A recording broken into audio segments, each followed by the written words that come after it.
Assalamualaikum warahmatullahi wabarakatuh. Salam sejahtera bagi kita semua, ya ahowu. Baik, teman-teman semua, perkenalkan, nama saya Indah Laila Gia. Saya berasal dari Prodi Manajemen Fakultas Ekonomi Universitas Nias. Nah, teman-teman semua, di video kali ini saya akan memaparkan satu materi tentang kasus minimisasi dari mata kuliah riset operasi. Teman-teman semua, di dalam program linear untuk menyelesaikan masalah itu ada 4 teknik. Nah, di mana yang pertama adalah menyelesaikan masalah dengan menggunakan grafik, tabel, eliminasi, dan substitusi. Nah, di video kali ini saya akan menyelesaikan masalah dengan menggunakan grafik dalam kasus minimisasi. Untuk itu, mari simak dan tonton pemaparan materi dari saya ya. Teman semua, sebelum kita masuk di dalam contoh soal, mari kita simak dulu apa sih yang dimaksud dengan metode minimisasi. Nah, di dalam slide ini, di mana metode minimisasi adalah metode yang digunakan untuk menemukan nilai minimum atau biaya minimum dari suatu produk yang ingin kita produksi. Nah, dalam masalah ini, minimisasi ini umumnya digunakan untuk mengoptimalkan biaya dan waktu. Jadi itulah pengertian dari kasus minimisasi ini. Baik teman-teman, sekarang kita masuk di dalam contoh soal. Nah, di mana contoh kasusnya perusahaan makanan PT Indofood, kita sebut saja Indofood, merencanakan untuk membuat 2 jenis makanan, yaitu mie instan dan roti gandum. Kedua jenis makanan tersebut mengandung vitamin dan protein. Mie instan paling sedikit diproduksi 2 unit dan roti gandum paling sedikit diproduksi 1 unit. Nah, untuk lebih jelas, maka kita perhatikan tabel berikut, di mana ada 2 jenis makanan. Makanan pertama yaitu mie instan, di mana dalam 1 unit mie instan terdapat 2 vitamin dan 2 protein dengan harga biaya per unit Rp100.000. Sedangkan roti gandum membutuhkan 1 vitamin dan 3 protein dengan harga Rp80.000. Nah, di sini saya hanya mengasih satuan 100 dan 80. Selanjutnya di tabel ada minimum kebutuhan dengan vitamin 8 dan protein 12. Dalam kasus minimisasi ini, untuk menyelesaikan masalah ini, ada beberapa langkah-langkah yang harus kita lakukan. Nah, langkah pertama kita dapat melihat di slide, yaitu menentukan variabel.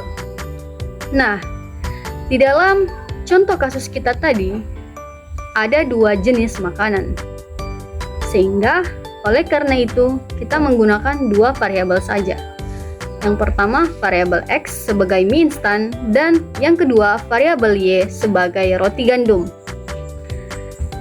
Langkah selanjutnya yaitu menentukan fungsi tujuan atau sering disebut dengan FZ. Nah, sehingga FZ minimisasi sama dengan 100X plus 80Y. Langkah selanjutnya menentukan fungsi kendala atau batasannya, yaitu F kendala sama dengan 2X plus Y kurang dari 8. Nah, mohon maaf teman-teman semua, di sini saya hanya memberikan tanda kurang dari.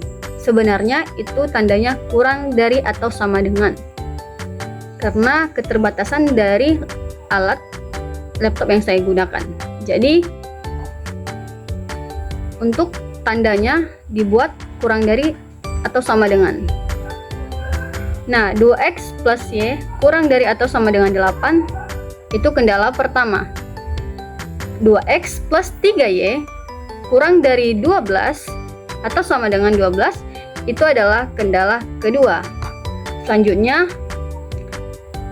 x besar dari 2, y besar dari kurang besar dari atau sama dengan 1, dan x, y sama dengan 0. Langkah selanjutnya yaitu kita mengubah ke model matematika, di mana tanda-tanda pertidaksamaan tadi kita ubah menjadi tanda persamaan, yaitu dengan menggunakan tanda sama dengan. Seperti di slide di atas, 2x plus y sama dengan 8, 2x plus 3y sama dengan 12, x sama dengan 2, dan y sama dengan 1, dan x, y sama dengan 0. Nah, setelah itu, langkah selanjutnya yaitu kita menyelesaikan kendala-kendala yang ada. Sebelumnya tadi ada beberapa kendala. Di sini, di slide ini saya sudah memberikan atau sudah menyelesaikan kendala-kendala ini. Di mana kendala pertama, 2x plus y sama dengan 8, di mana x ini kita jadikan 0. Kita misalkan 0 dulu. Sehingga 0 plus y sama dengan 8, sehingga y sama dengan 8. Untuk selanjutnya, 2x plus y sama dengan 8.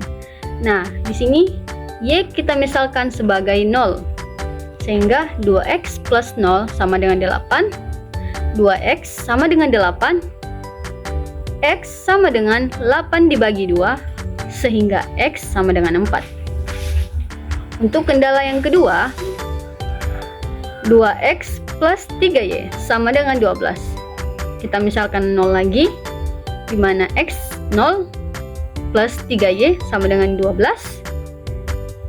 3y sama dengan 12, y sama dengan 12 dibagi 3, sehingga y sama dengan 4. Untuk selanjutnya, 2x plus 3y sama dengan 12, 2x plus 0, y ini kita jadikan 0 lagi, sama dengan 12. 2x plus 12, x sama dengan 12 dibagi 2, sehingga x sama dengan 6. Jadi, kita sudah menemukan titik-titik koordinat untuk kita membuat grafiknya nanti. Nah, teman-teman semua, setelah kita mendapatkan titik koordinat dari tiap-tiap kendala, maka selanjutnya kita membuat grafik.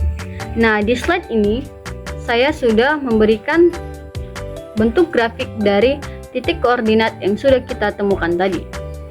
Nah, di mana dari grafik ini terdapat ada 3 kemungkinan yang terjadi, atau 3 kemungkinan yang dapat kita gunakan. Tapi untuk kasus ini, kemungkinannya cuma 1 yang kita gunakan, sehingga kita harus membandingkan dulu. Nah, teman-teman semua harus memperhatikan bahwa kemungkinan dari grafik minimisasi itu berada di atas atau di luar garis kendala. Sedangkan jika maksimasi berada di bawah garis kendala. Jadi, oleh karena itu, karena ini kasus minimisasi, maka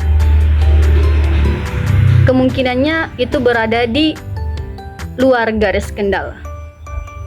Nah, di mana kita dapat melihat bahwa kemungkinan pertama, titik x itu berada di angka 2 dan titik y berada di angka 4.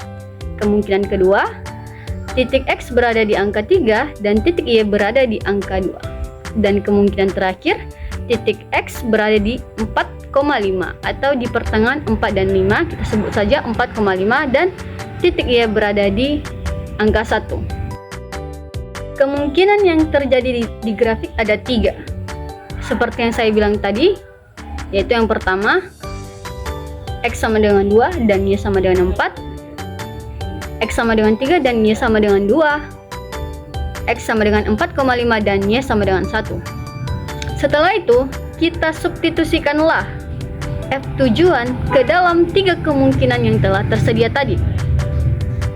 Ini bertujuan agar kita dapat mengambil keputusan yang mana yang paling menguntungkan atau mana biaya produksi yang paling minimum, sesuai apa yang sudah kita kehendaki atau kita inginkan. Jadi, ketika kemungkinan itu kita bandingkan, dan salah satunya nanti itulah yang menjadi keputusan kita. Nah, jadi teman-teman semua, di dalam slide ini, inilah kemungkinan. Ketika kemungkinan yang sudah saya selesaikan terlebih dahulu. Nah, dari ketiga kemungkinan ini, kita sudah dapat mengambil keputusannya, di mana kita sudah dapat melihat bahwa dari tiga kemungkinan ini, kemungkinan kedua lah yang menjadi keputusan kita, di mana biaya yang dihasilkan dari kemungkinan kedua yaitu 460 atau dapat kita sebut dengan 460.000. Jadi teman-teman semua, kesimpulannya bahwa berdasarkan pembuktian ini, maka kita dapat mengambil kemungkinan yang kedua lah yang menjadi keputusan kita, di mana kita harus memproduksi 3 mie instan dan 2 roti gandum agar biaya produksi yang kita keluarkan minim sebesar 460.000. Jadi sekianlah video presentasi dari saya. Terima kasih sudah menonton sampai habis. Jangan lupa di like, subscribe, dan komen. Dan apabila ada kesalahan, saya mohon maaf. Sekian dan terima kasih. Yahoo.